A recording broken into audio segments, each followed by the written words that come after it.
It was a typical muggy afternoon in Charleston, the kind that made sweat bead on your forehead and cling to your back.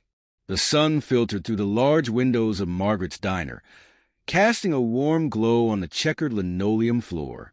The faint sound of clinking cutlery and sizzling griddles filled the air, mixing with the low hum of conversations. To the regulars, the diner was a second home. To John, it was a brief refuge between shifts.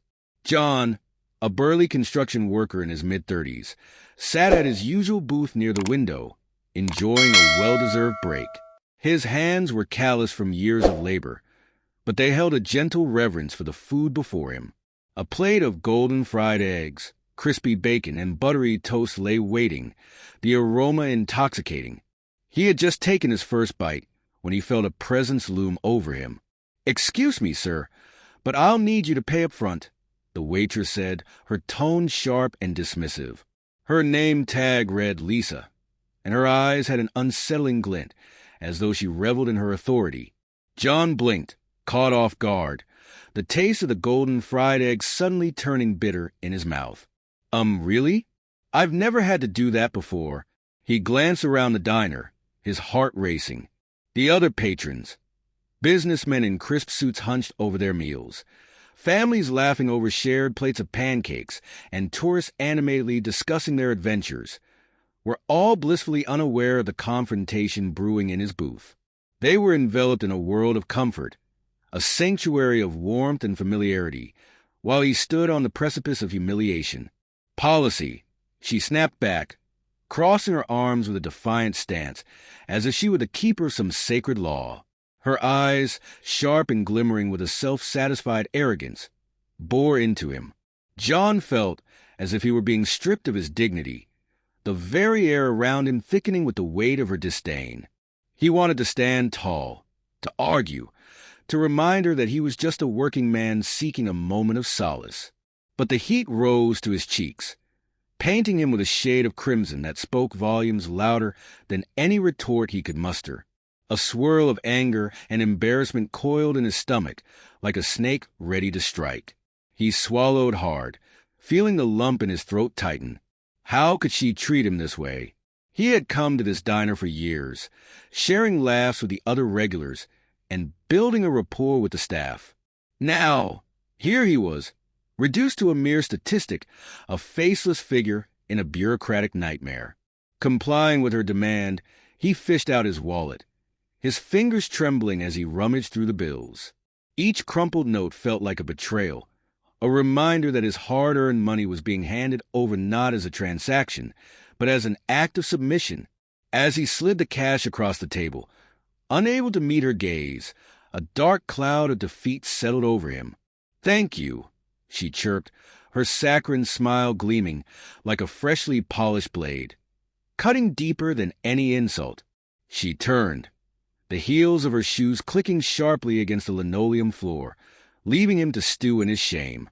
The laughter and chatter of the diner faded into a distant hum, replaced by the echo of his own heartbeat thundering in his ears. In that moment, John felt small and invisible, as though he had been unceremoniously stripped of his very identity. The din of the diner morphed into a cacophony of mockery, each laugh and cheer a reminder of his current state. He sank deeper into the booth, the aroma of the sizzling bacon and buttery toast now cloying and suffocating. The refuge he once sought had transformed into a cage, leaving him to grapple with the stinging realization that even in the most familiar places, he could be made to feel like an outsider, an uninvited guest in a world he thought he belonged to. Across the dimly lit diner, Carol sat alone in a booth, her silver hair meticulously pulled back into a neat bun that reflected the decades of discipline and order she had embraced as a retired schoolteacher. The familiar aroma of coffee mingled with the sizzling of bacon on the grill, yet all of it faded into an indistinct background hum as her sharp blue eyes fixed on a scene that unfolded before her, igniting a tempest within her weary heart. At the counter, John leaned close to Lisa, his voice low, but filled with an insidious tone that curled around the words like smoke from a smoldering fire. She could see the discomfort flicker across Lisa's face, a young woman, vibrant and full of dreams, now ensnared in a web of outdated prejudices. Carol's heart sank like a stone into the depths of despair. The blatant discrimination playing out before her was not just appalling. It was a grotesque reminder of the battles she had thought were behind them. Memories surged through her like a raging river, of her own students, of the laughter and tears shared in the classroom, and the fierce debates that had shaped the very fabric of their lives. With each cruel word exchanged between John and Lisa, a swell of anger rose within Carol, threatening to overflow. She felt it coiling in her chest, a potent force urging her to rise from her seat and confront the ignorance that festered in the air like a toxic cloud. This was not just an affront to Lisa. It was an assault on the very essence of humanity, and Carol could no longer remain a silent observer in a world that had taught her the importance of standing up for what is right. Carol took a sip of her coffee, the bitterness barely registering, as she watched John stare down at his plate, the moment of confrontation lingering heavy in the air. Unable to remain silent, she stood up and approached Lisa, who was now chatting with another waitress. "Excuse me," Carol said, her voice steady but filled with indignation. "I couldn't help but notice how you treated that man. It was completely unfair." Lisa turned, her expression unreadable. "It's just policy. He's a construction worker. You never know if they can pay. Are you saying he's less trustworthy than anyone else here?" Carol shot back, her voice rising. "That's discrimination, plain and simple. You should be ashamed." A hush fell over the diner as patrons turned their attention to the unfolding scene. Some nodded in agreement, while others shifted uncomfortably in their seats. John, hearing the commotion, looked up, surprise etching his features. The tension in the air was palpable. Carol's courage sparked something within the other diners. A man in a suit stood up, his voice firm. "I agree. That was completely inappropriate. Everyone deserves respect here, regardless of their job." A woman with a baby in her arms chimed in. "Absolutely. My husband works in construction, and he deserves just as much respect as anyone else." The manager, a stout man with thinning hair, emerged from the kitchen, a look of confusion on his face. "What's going on here?" he asked, glancing between Lisa and the growing crowd of patrons now supporting John. "Your waitress is treating people unfairly," Carol explained, her voice unwavering. "This man should not have to pay up front just because of his job. That's wrong." The manager looked at John, who was still sitting in his booth, a mixture of surprise and gratitude crossing his features. "Is this true?" he asked gently. John took a deep breath, feeling the weight of the moment. "Yes, I've never been asked to pay up front before. I've been coming here for years." The manager nodded slowly, his expression shifting to one of concern. "I'm so sorry, John. That's not how we operate. We believe in treating everyone with respect. I'll have a word with Lisa." After a few tense moments, the manager turned back to the patrons. "I promise you, we will address this issue. We'll have a staff meeting to ensure that everyone understands our commitment to treating all customers fairly, regardless of their job or appearance."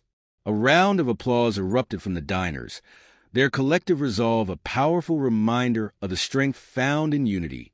John felt a sense of relief wash over him, bolstered by the support of strangers who had rallied on his behalf. As Carol made her way back to her booth, John called out, "Thank you for standing up for me. It means more than you know." Carol smiled warmly, her eyes glistening with unshed tears. "It's not just about you, dear. It's about all of us. We can't allow anyone to be treated unfairly. Not now, not ever." The next day, John returned to Margaret's diner, feeling a mix of anxiety and hope.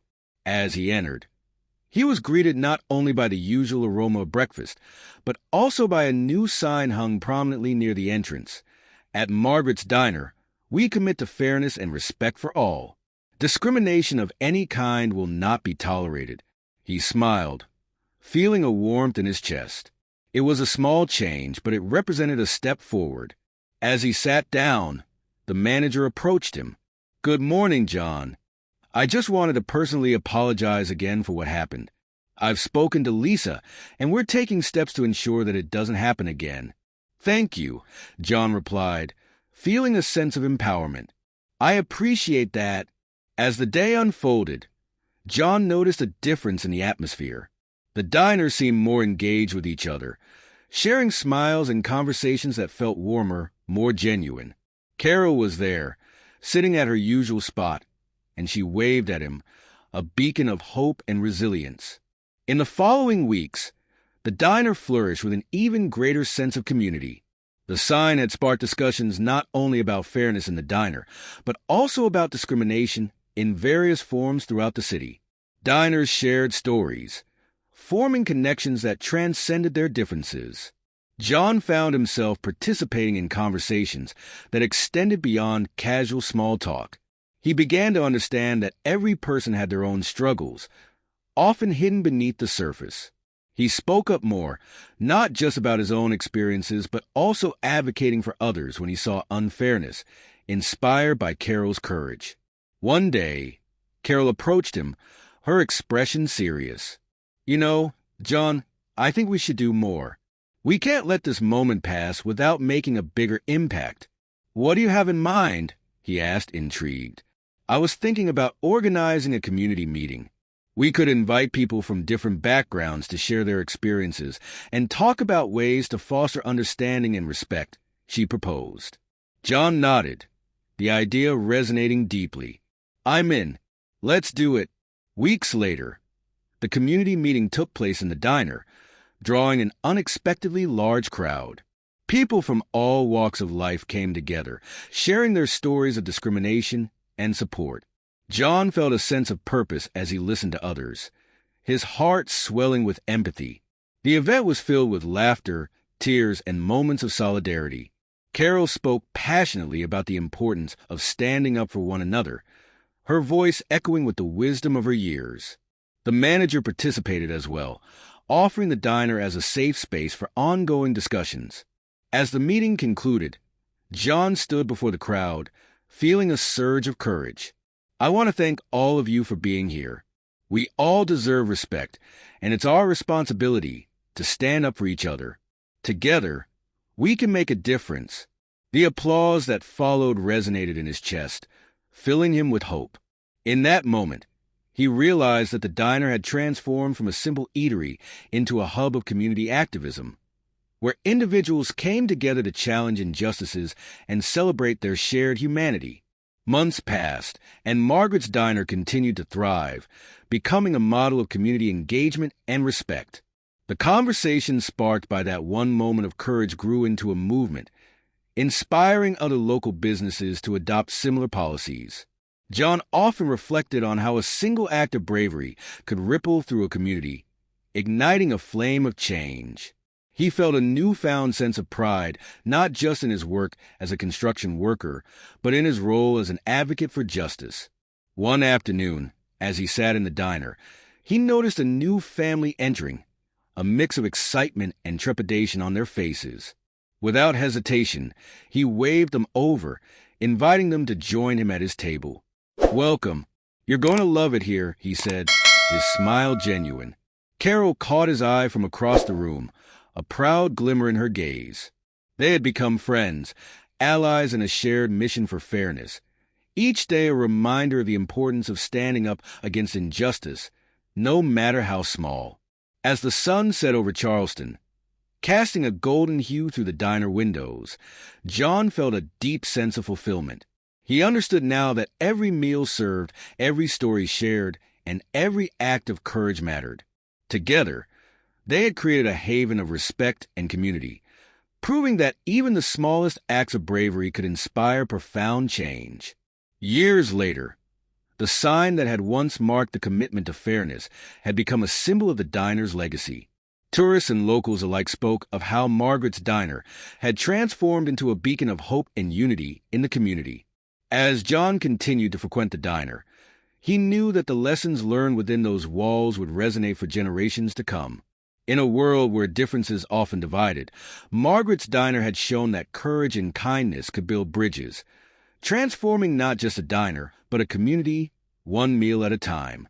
In the heart of Charleston, Amidst the bustling streets and vibrant culture, John and Carol's fight for fairness had become a lasting testament to the power of standing up against injustice, a reminder that every voice matters and together they could change the world.